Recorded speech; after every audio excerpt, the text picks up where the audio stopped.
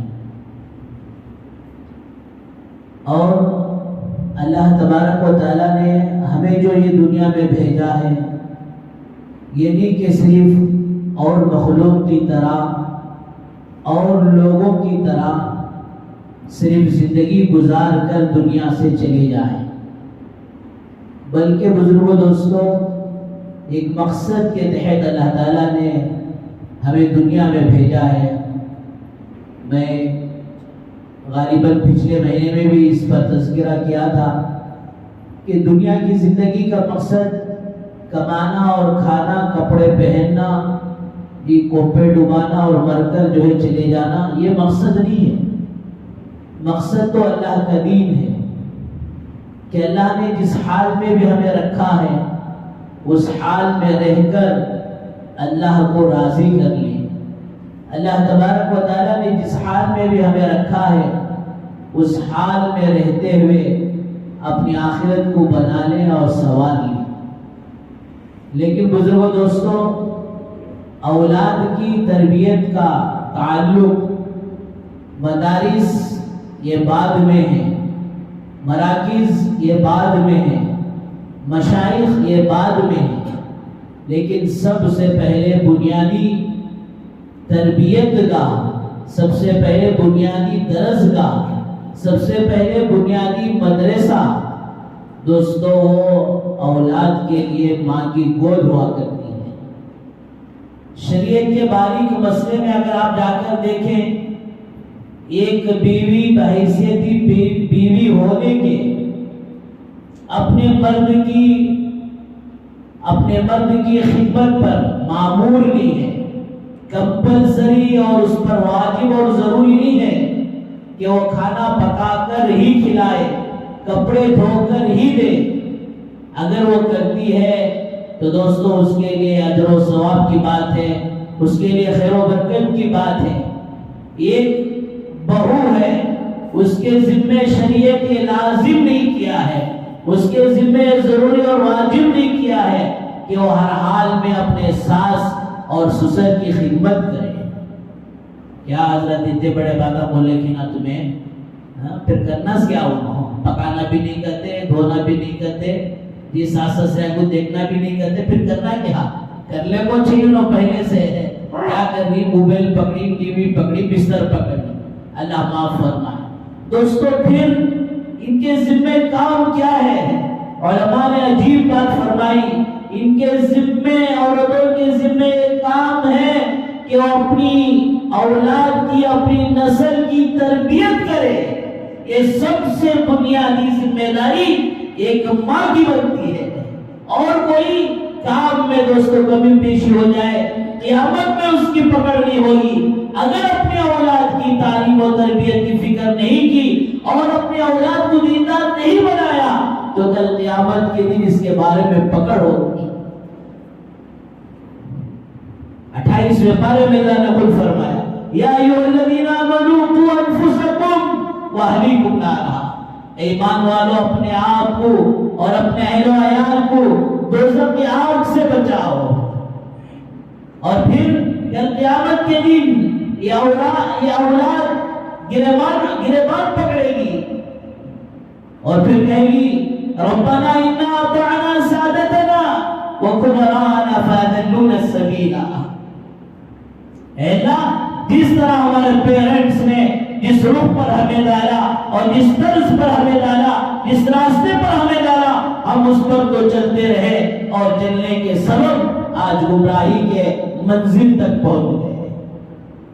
ربنا آتihim ضعفین من العذاب، اے اللہ ان کو ایک ایک وہ اولاد جس کی دنیا سنوارنے کے لیے یہ ماں باپ اوروں کی دنیا کو تباہ و برباد کر کر دوسروں کا مال لوٹ لپیٹ کر اپنی اولاد کے لیے بنایا سوارا سجایا سب کچھ کیا، لیکن دین نہیں دیا تھا، تربیت ان کی نہیں کی تھی، تعلیم سے انہیں یہ آراستہ و پیراستہ نہیں کیا تھا، جس کی وجہ سے وہی اولاد وہ دنیا کے سارے معاملے کو ایک طرف رکھ کر کہے گی اے اللہ ان کو ڈبل عذاب دینا، خود بھی گمراہ ہوئے اور ہمیں بھی گمراہ کیا۔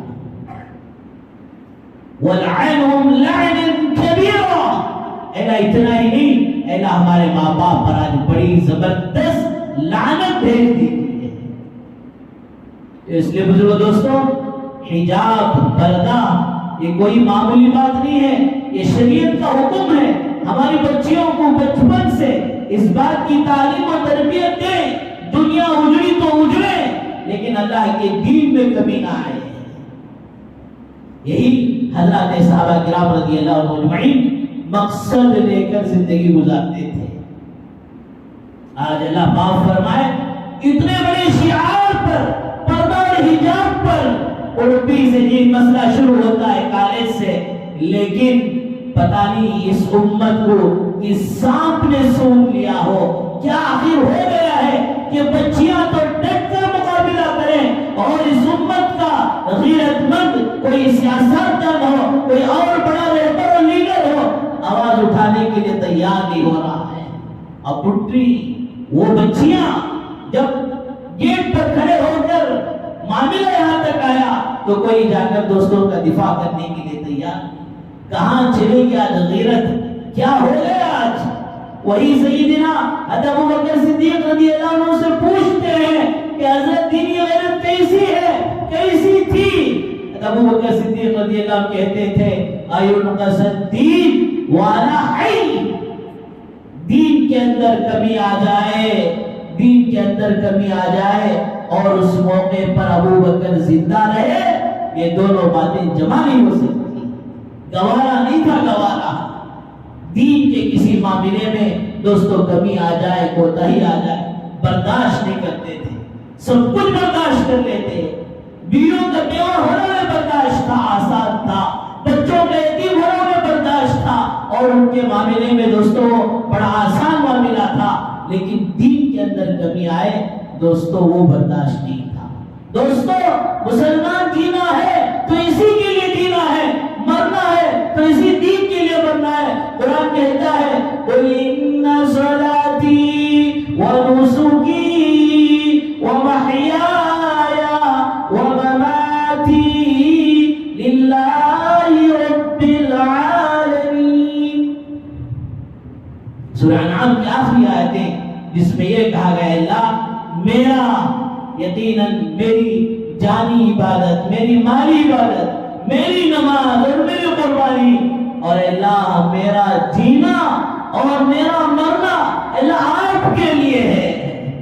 آج اللہ معاف فرمائے ہمارا جینا کبھی دنیا کے لیے، کبھی روپیوں اور پیسوں کے لیے، کبھی کرسیوں کے لیے، کبھی عہدوں کے لیے اور اس فنا ہونے والی ختم ہونے والی دنیا کے لیے دوستو آج جذبہ نہیں رہا تو جذبہ دین نہیں رہا۔ اللہ ہم سب کی حفاظت فرمائے۔ تو بزرگ دوستو اپنی بچیوں کو باپردہ بنائیں، ان کی تعلیم اور تربیت کی فکر کریں، اس پر بڑے فضائل ہیں۔ 5 ہجری میں پردے کا حکم نازل ہوا، وہ شروع زمانہ سرکار دو عالم صلی اللہ علیہ وسلم مسجد نبوی میں امامت کرتے تھے تو عورتیں بھی جو ہے جماعت میں شریک ہوتی تھی، اور پھر اول وقت میں نماز ہوتی تھی، اندھیرا بھی چھایا ہی رہتا تھا، سب اپنی گھروں کو لوٹ جایا کرتی تھی۔ لیکن آج کے اس فتنے کے دور میں یہ عورتوں کے لیے حضرات فقہاء، علماء، محدثین، مفسرین یہ سب یہی کہتے ہیں کہ اپنے گھروں ہی میں نماز پڑھیں۔ کیوں؟ حضرت عائشہ رضی اللہ عنہا کے زمانے میں خود آپ نے فرمایا، آپ کے پردہ فرمانے کے بعد، اللہ کے نبی صلی اللہ علیہ وسلم کے پردہ فرمانے کے بعد آج کی جو حالت ہے، اگر یہ حالت کو دیکھتے تو میرے آقا عورتوں کو مسجد میں آنے سے منع کرتے تھے۔ بہرحال 500 ہجری میں پردے کا حکم نازل ہوا. یہ صحابیات مسجد میں آئی ہیں اور ایک صحابیہ اچھا رات میں حکم نازل ہوا تھا 5 ہجری کے رات میں یہ حکم نازل ہوا تھا. اب بعض عورتوں کو اس کا علم ہوا, باسنی ہوا, اور جو ایک صحابیہ آئی تھی اور آ کر دیکھ رہی ہیں کہ عورتیں پردے میں یہ چادریں اپنے جسم پر چہرے پر لپٹ کر آئی. پوچھا کیا ہوا؟ ارے تمہیں معلوم نہیں رات پردے کی آیت نازل ہوئی ہے اس لیے ہم نے پردے کا اہتمام شروع کر دیا ہے. اب وہ صحابیہ ساتھ میں بچے کو لائی تھی, اس بچے کو بھیجی بیٹا جا گھر جا کر چادر لے کر آنا. اب بچہ دوڑا گیا, باپ گھر میں موجود تھے, ان سے کہہ کر جو چادر لے کر آئی اور پھر یہ صحابیہ چادر کو اوڑھ کر گھر جیسے پہنچی تو شوہر نے پوچھا آپ کو تو اس پردے کا حکم کا علم نہیں تھا, معلوم نہیں تھا, آپ مسجد پہنچی تھی, اتنا تکلف اور پریشانی اٹھانے کی کیا ضرورت تھی کہ بیٹا آیا اور چھوٹا سا بچہ گر بھی سکتا تھا اور پھر چادر لے کر گیا. ارے گھر میں آ کر گھر سے پڑھنا شروع کرتی. دوستو جاگو, اپنے غیرت کو جگاؤ, اپنے ضمیر کو جھنجھوڑتے ہوئے اس بات کو سنو. وہ صحابیہ کہتی ہے اللہ کا حکم آ گیا ہے, اب اللہ کے حکم کے مرضی کے خلاف یہ قدم بھی اٹھا کر رکھنا مجھے گوارا نہیں ہے. یہ ہے زندگی کا مقصد کہ ہر حال میں اللہ کا دین ہمارے پاس ہو, ہر حال میں دین پر زندگی گزارنے والے بنے. اور پھر دوستو دنیا یہ تو ضرورتوں کو پورا کرنے کی جگہ تھی. آج جو ضرورت تھی اسے ایمان والے نے مقصد بنا لیا, اور جو مقصد تھی اسے ضرورت کے درجے میں رکھ دیا. سہولت ہو تو, صحت ہو تو, موقع ہو تو دین پر چلیں گے, نہیں تو 4 جنے کیسا جینے ویسا جین گئے ہیں, 4 جنے کیسا جیتے ہیں ویسا جینے کی تو فکر ہے, آخرکار 4 کے کھندوں پر جانے کی فکر آپ دلوں سے نکل گئی.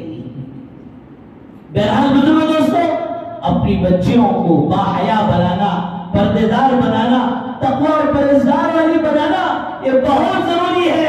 اس لیے کہ دوستو عورت صرف فرد نہیں ہے. بقول حضرت پیر ذوالفقار صاحب دامت برکاتہ کے مرد پڑا تو فرد پڑا, اکیلا پڑا, عورت پڑی تو خاندان پڑا. ایک عورت کا صحیح معنوں میں سدھر جانا 70 اولیاء اللہ سے بہتر ہے. بلکہ جتنے اولیاء اللہ بنے ہیں سیرت اٹھا کر, ان کی ہسٹری اٹھا کر دیکھیں تو دوستو ان کو اولیاء اللہ بنانے میں ان کے اساتذہ کا ہاتھ کم رہا, اور پھر ان کو اولیاء اللہ بنانے میں ان کی ماؤں کا ہاتھ زیادہ رہا. خواجہ نظام الدین اولیاء اللہ رحمت اللہ علیہ کی ماں کہا کرتی تھی ارے نظام الدین تو اتنا بڑا ولی ہے کہ ساری دنیا نظام الدین کو جانتی ہے, لیکن نظام الدین اولیاء بنانے والی ماں جو اس کے گھر کے کونے میں بیٹھتی ہے اسے کوئی نہیں جانتا. تو بزرگوں دوستو اصل میں عورتیں تھیں جو ماشاءاللہ مردوں کو تیار کرتی تھی. وہ مائیں تھی جنہوں نے جنید بغدادی کو بھی جنم دیا, جنہوں نے خواجہ معین الدین چشتی رحمۃ اللہ علیہ کو بھی جنم دیا, اور بنا نبی رحمۃ اللہ علیہ, شیخ عبد القادر جیلانی رحمۃ اللہ علیہ کو فرمایا ان کا ماں باپ کا وہ تقوی تھا, جو پرہیزگاری تھی, وہ دینداری تھی, جسے اولیاء کا سرتاج بنایا تھا. اس لیے بزرگوں دوستو حدیث میں آتا ہے کہ جو ماں باپ اپنی بچیوں کو صحیح تعلیم و تربیت سے مالا مال کرے, صحیح تعلیم و تربیت سے ان کی پرورش کرے, اور پھر وہ بچی کا صحیح گھرانے میں نکاح کر دے. ورنہ اسلام سے پہلے یہی عورتوں پر بڑا ظلم تھا. جو لوگ مکہ گئے ہیں, عمرے پر گئے ہیں جی, وہ 70 پر 9 گیٹ سے باہر نکلتے ہی سامنے ہی جو برج ہے, برج کے نیچے بازو ہی میں قبرستان ہے. وہاں کے لوگوں سے پوچھیں کہ بھئی یہ تو قبرستان ہے لیکن یہ کسی کو دفناتے نہیں ہے, یہ کیسا قبرستان ہے؟ تو وہاں مکے کا باشندہ آپ کو کہتا ہوا ملے گا یہ وہ قبرستان ہے جبکہ زمانے جاہلیت میں بچیوں کے پیدا ہونے کو منحوس سمجھ کر زندہ دفن کرتے تھے. یہ واقعہ اس وقت آیا, اللہ کے نبی صلی اللہ علیہ وسلم فرما رہے ہیں کہ اللہ تبارک و تعالیٰ جسے 3 بیٹیاں دے, ان کی صحیح تعلیم و تربیت کی اس نے فکر کی, اور پھر ان کی صحیح جگہ رشتہ کیا. اللہ کے نبی صلی اللہ علیہ وسلم فرماتے ہیں اس کے لیے جنت واجب ہے. پھر ایک صحابی بیٹھے تھے، یا رسول اللہ مجھے تو صرف 2 ہی ہیں. آپ نے فرمایا 2 کے ساتھ یہ معاملہ کرو تو اللہ تمہارے ساتھ جنت کو واجب کرے گا. پھر ایک صحابی تھے، انہوں نے کہا یا رسول اللہ مجھے 1 ہی بیٹی ہے.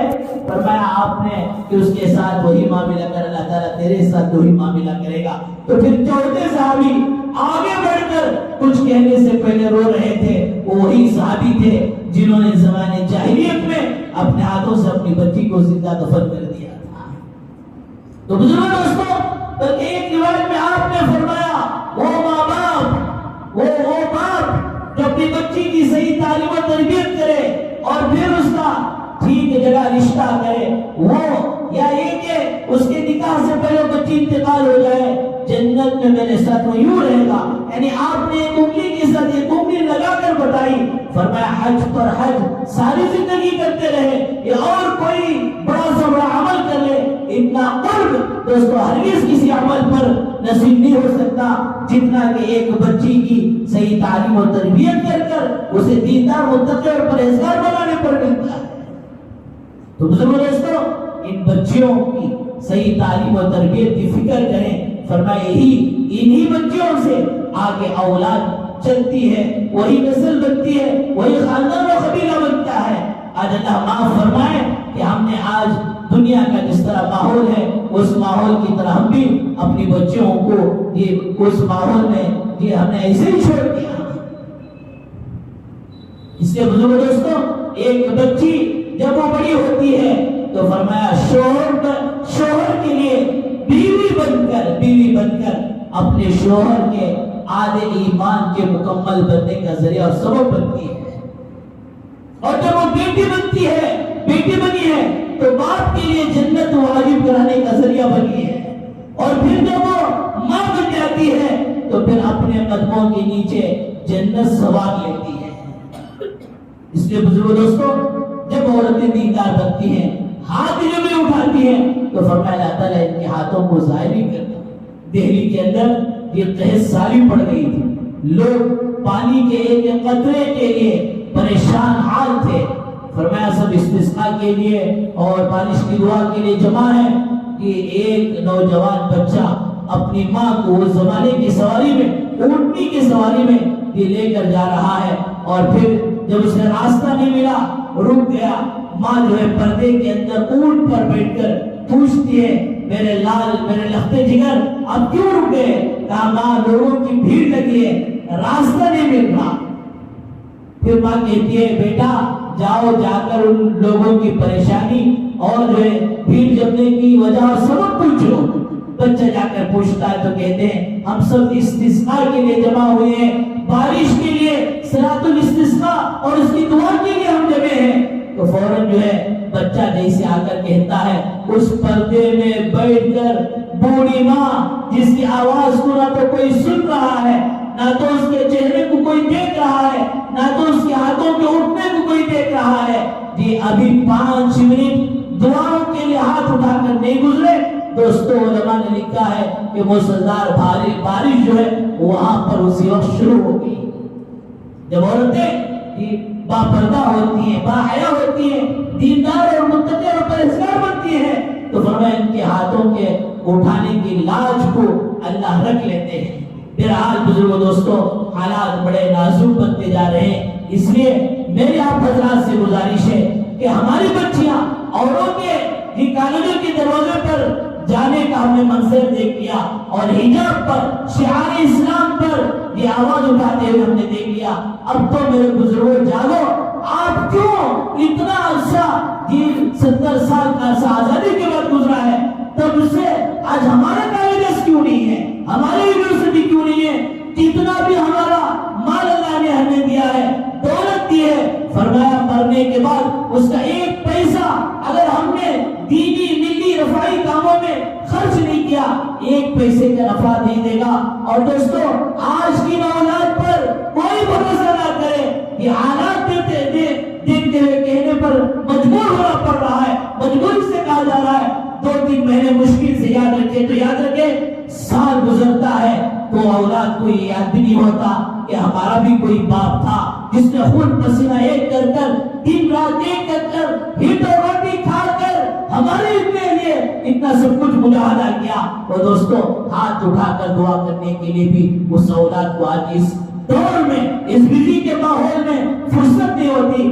کاش کتنا اچھا ہوتا کہ اس امت کے لوگ اور خصوصاً مسلمان جو ہے فرمایا اپنے بلبوتے پر کہ میں یہ نہیں کہہ رہا کہ آپ یتیم خانہ بنا دو, میں یہ نہیں کہہ رہا کہ آپ اپنے پیسوں سے دھرم شالہ کھولو, نہیں, آپ اور چیزوں میں انویسٹ کرتے ہیں. کالجز کے کھولنے میں ایک اچھا ہمارا دینی ادارہ بھی ہو جہاں بچوں کے لیے علم دین کے ساتھ عصری تعلیم کا نظام ہو, اور پھر بچوں کے لیے بچیوں کی جو کالجز بنے, اس کے لیے آپ فکر کرو, قدم بڑھاؤ. آپ قبر میں مر کر چلے جائیں گے لیکن دوستوں دیکھیں گے ہول سیل پر جتنا خیر آپ کی فکروں پر, آپ کی محنتوں پر, آپ کی جان و مال لگانے پر خیر وجود میں آئے گا, وہ ثواب اتنا آپ کو پہنچے گا کہ آپ سوچتے رہ جائیں گے کاش ایک جھوپڑ پٹی میں زندگی گزار لیتا, روٹی اور چٹنی میں زندگی گزار لیتا, یہ اللہ کا دیا اور سب کچھ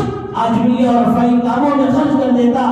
اس لیے کہ دوستو امام غزالی رحمت اللہ علیہ نے وہ پر لکھا ہے, کھلے طور پر لکھا ہے, اس علم کی وجہ سے اور مذاہب والے اور مسلمانوں کے علاوہ اور لوگ مسلمانوں پر غالب آئے تو اب مسلمانوں پر واجب ہو جاتا ہے کہ اس علوم کو, اس علم کو حاصل کریں. آج فرقہ پرست 50 سالہ محنت کے بعد گورسے کے قتل پر جب وہ پھنس گئے, اس کے بعد ایسے ہی عروج پر نہیں آئے, مستقل ایجوکیشن کی لائن سے 50 سال 60 سال محنت کر آج ہر جگہ میں دوستوں انہوں نے اپنے آدمیوں کو رکھ دیا ہے. اس لیے اب ضروری ہے کہ اپنے بچوں کی فکر اور انہیں دیندار بنانے کے ساتھ ساتھ انہیں دینی تعلیم کے ساتھ دنیاوی تعلیم بھی دلاؤ تاکہ مسلمان کا بچہ وہ صحیح دیندار بن کر ہر فیلڈ میں ہر جگہ میں فرمایا اس امت کا ترجمان بنے, قرآن کا ترجمان بنے,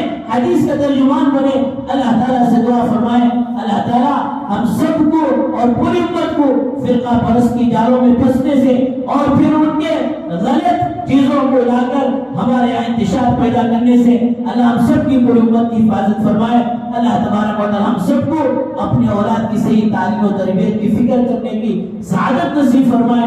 اللہ تعالیٰ دینی علوم کے ساتھ عصری علوم کے لیے ہمارے جان و مالوں کو بھی ذریعہ اور سبب بنائے. وآخر دعوانا الحمدللہ رب العالمین. ایک ضروری اعلان جو آپ حضرات کی خدمت میں بتانا ہے, ماشاءاللہ مدرسے مہاجر میں 30 پر 8 بچے ماشاءاللہ اب تک حفظ کر چکے ہیں. آنے والی جمعہ ایک چھوٹا سا طالبی محمد سعد بن مولانا محمد نیاز صاحب انشاءاللہ آخری سبق سنا کر اپنی حفظ کی تکمیل کی سعادت حاصل کریں گے. ایک ہی بچہ ہے, زیادہ وقت نہیں لیا جائے گا, 5-10 منٹ کا وقت انشاءاللہ لیا جائے گا. امید ہے آپ حسب معمول اس بچے کی ہمت افزائی کے لیے 5-10 منٹ زیادہ لے کر آئیں گے. جو حضرات سنت نے پڑھی وہ سنت